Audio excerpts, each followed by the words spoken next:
하나님의 은혜가 여러분들 가운데 함께 하시기를 주님의 이름으로 축복합니다. 오늘 말씀은 여기에서 시작됩니다. 죄가 많은 곳에 은혜가 크다. 여기 20절, 5장 20절을 보면 이렇게 말씀하고 있어요. 5장 20절, 율법이 들어온 것은 범죄를 더하게 하려 함이라. 그러나 죄가 더한 곳에 뭐가 있다? 은혜가 더욱 넘쳤나니.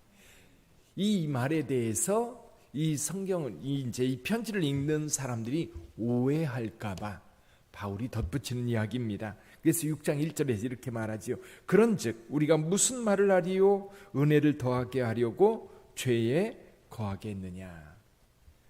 자, 5장 20절에서 죄가 더한 곳에 은혜가 더욱 넘쳤다. 그러면 더 큰 은혜를 받기 위해서 더 나쁜 죄를 져야 되나요? 어떠세요? 우리가 은혜가 크다고 하니까 그 큰 은혜를 받기 위해서는 내가 더 큰 죄인이 되면 은혜를 크게 받을 거예요. 경험했잖아요. 그리스도인들을 박해하고 예수를 박해하고 교회를 파멸시키려고 그렇게 뛰어다녔던 그가 예수를 만나고 나서 깨달았고 보니까 나 같은 죄인이 없거든요. 그러다 보니까 은혜가 그렇게 크게 그에게 임하였던 겁니다. 그러나 그렇다고 해서 은혜를 더하려고 죄에 거할 수 있겠는가? 결코 그럴 수 없다는 겁니다. 그래서 그 이유에 대해서 오늘 본문에서 설명하고 있는 겁니다. 자, 여러분 세례 받으셨지요? 세례. 이제 유대인들은 이제 예수님 시대 유대인들은 정결례라는 것을 했습니다. 미크베라고 하는 이제 물탱크가 있고요. 이제 물이 충분할 때는 이 물을 수조에 물을 가둬놓고 이제 한쪽으로 들어갑니다. 들어가서 몸을 완전히 잠그고 다시 일어나서 다른 쪽으로 나와요. 이게 조그만 경우는 들어간 곳으로 다시 나오지요. 근데 이제 물이 없을 때는 이게 세례가 됩니다. 물이 충분할 때에 이제 들어가서 이제 정결하게 해서 나오는 거죠. 매일 받나요? 유대인들은요, 미크베에서 매일 들어갔다 나와요. 매일. 아니면 성전에 들어가기 전에는 반드시 이렇게 이제 정결례를 하고 성전에 들어가는 그런 일들을 했던 거죠. 근데 기독교 세례는 한 번 받습니다. 언제 받아요? 예수를 믿고 구원의 확신이 있을 때 우리는 세례를 받습니다. 근데 이 세례가 여러분 우리가 생각하는 것보다도 훨씬 더 영적이고요. 훨씬 더 의미가 깊어요. 그래서 오늘 이 세례를 통해서 우리가 두 가지 굉장히 중요한 진리를 사도 바울이 오늘 본문의 말씀을 통해서 이야기해 주고 있습니다. 첫째는요, 이 세례를 통해서 우리가 죽었다라고 하는 것을 우리가 경험하는 거예요. 죽음을 경험하는 거지요. 그래서 세례를 받을 때 이제 우리는 지금 약식으로 물을 뿌려서 세례를 받습니다. 이게 똑같은 의미로 물속에 완전히 들어가서 이제 내가 물속에 완전히 잠겼다라고 하는 것은 뭐냐면 이미 내가 예수 그리스도와 함께 죽었다. 그래서 여기 4절을 한번 읽어보죠. 4절 같이 읽어봅니다. 그러므로 우리가 그의 죽으심과 합하여 세례를 받음으로 그와 함께 장사되었나니 이는 아버지의 영광으로 말미암아 그리스도를 죽은 자 가운데서 살리심과 같이 우리로 또한 새 생명 가운데서 행하게 하려 함이라. 자, 예수의 이름으로 세례를 받는다는 얘기는 뭐냐면 우리가 그의 죽으심과 합하여 세례를 받음으로 그와 함께 어떻게 되었다? 장사되었다. 그와 함께 장사된 거예요. 자, 6절 한번 보죠. 6절. 우리가 알거니와 우리의 옛사람이 예수와 함께 십자가에 못 박힌 것은 죄의 몸이 죽어 다시는 우리가 죄에게 종노릇하지 아니하려 함이니. 7절도 읽어보죠. 7절. 이는 죽은 자가 죄에서 벗어나 의롭다 하심을 얻었습니다. 할렐루야. 자, 여러분들이 세례를 받았다는 것은 예수님과 함께 십자가에 죽었다는 겁니다.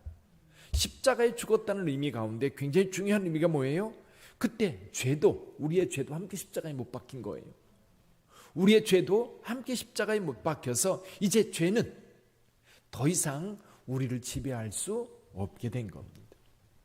더 이상 우리를 지배하는 우리에게 왕 노릇할 수 없는 상태가 된 거예요. 우리가 예수를 믿기 전에는 이 죄가요, 우리를 지배하고 있었어요. 우리의 왕이 누구예요? 이 죄인 거예요. 죄가 우리를 지배하고 있는 거예요. 근데 십자가에 우리가 이 죄를 못 박음으로 인하여서 더 이상 죄는 우리 가운데 살아있을 수 없는 겁니다. 죄는 죽은 거예요. 우리 가운데 죄는 더 이상 우리의 삶을 지배하거나 우리의 삶에 역사할 수 없게 된 거예요. 이 세례를 통해서 우리는 이것을 분명하게 고백하고 밝힌 겁니다. 우리가 예수의 이름으로 세례를 받는다는 얘기는 예수와 함께 십자가에 못 박혀 죽었다. 그래서 갈라디아서 2장 20절에서 하는 얘기가 그겁니다. 내가 그리스도와 함께 십자가에 못 박혔나니 그런즉 이제는 내가 산 것이 아니요 내 안에 그리스도께서 사신 것이라. 오늘 똑같이 얘기하십니다.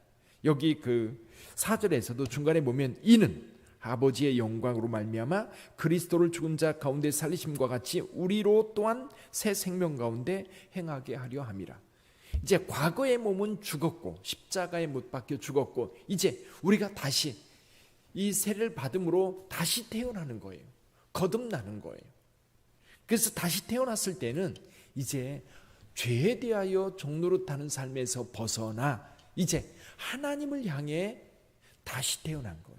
새 생명으로 다시 일어난 거예요. 이제는 여러분 죄에 대하여는 죽은 자요 하나님에 대하여는 산 자로 사는 거예요. 할렐루야. 그런데 죄가 우리가 다시 죄를 지을 수 있어요? 그럴 수 없습니다. 특히 여기 11절에 보면 이렇게 말씀합니다. 이와 같이 너희도 너희 자신을 죄에 대하여는 죽은 자요 그리스도 예수 안에서 하나님께 대하여는 살아있는 자로 어떻게 할지어다? 여길지어다. 이 여길지어다라는 말은 뭐예요? 여러분이 늘 그렇게 생각하고 살라는 거예요. 죄에 대하여는 죽었기 때문에 죄에 대하여 반응을 보이지 마세요. 세상 유혹 그리고 이 사단이 끊임없이 우리를 유혹하는데요, 우리는 죄에 대하여 죽었기 때문에 반응하지 마세요. 그래서 갈라디아서에서 죄에 대하여 우리가 죽었잖아요. 그러니까 저와 여러분들은 죄에 대하여 죽은 자이기 때문에 더 이상 죄를 지을 수 없다. 그리고 죄 짓는 자가 아니라 이제는 우리는 죄인이 아니라 하나님을 향해 산 자이기 때문에 하나님께 반응하는 자, 하나님의 말씀에 반응하고 하나님의 인격에 반응하고 하나님의 뜻에 반응하고 하나님의 일에 반응하고. 그래서 어제 우리가 하나님의 말씀 설교를 통해서 그런 말씀드렸지요. 우리 하나님께서 우리를 큰 특권 가운데 인도하셨어요. 우리로 하여금 하나님의 자녀의 특권을 주셨고 또 성령 주시어서 성령께서 늘 우리와 동행케 하셨어요. 또 한 가지 예수의 삶을 살 수 있는 영광을 우리에게 허락해 주셨어요. 그래서 오늘 하루도 여러분이 살아갈 때에 하나님께 반응한다라고 하는 그런 것 같아요. 하나님께 반응한다라고 하는 것은 하나님이 원하는 것을 알고 하나님이 원하는 곳에 내가 가는 거예요. 하나님이 원하는 일에 내 손이 움직이는 거예요. 하나님이 품은 그 마음에 내 마음이 움직이는 거예요. 그러니까 하나님이 행하는 것에 반대 방향으로 가는 게 죄예요. 근데 하나님께서 원하는 그것을 향해 함께 예수님의 발자취를 따라가고 예수님이 행동하는 그 행동을 따라하고 예수님이 품은 그 마음을 품고 세상을 바라보고 기도하는 그게 그리스도입니다. 그게 거듭난 자다. 그가 이제 예수 죄에 대해서 죽었고 하나님에 대하여 산 자의 모습이다. 사랑하는 성도 여러분, 오늘 그렇게 사시기를 주님의 이름으로 축원합니다. 세상에 살아갈 때 우리 그리스도인들은 예수님을 바라보고 그리고 예수님과 함께하고 또 예수님이 원하시는 그곳을 가는 거예요. 그때 누가 도와줘요? 성령님께서 우리로 하여금 그 길 가도록 늘 도우시는 줄 믿습니다. 오늘도 성령님의 인도하심 따라서 그리스도인, 죄하고 멀리 떨어져 있고 하나님을 향해 반응하는 성도의 삶을 사는 저와 여러분들이 되기를 주님의 이름으로 축원합니다. 기도하겠습니다.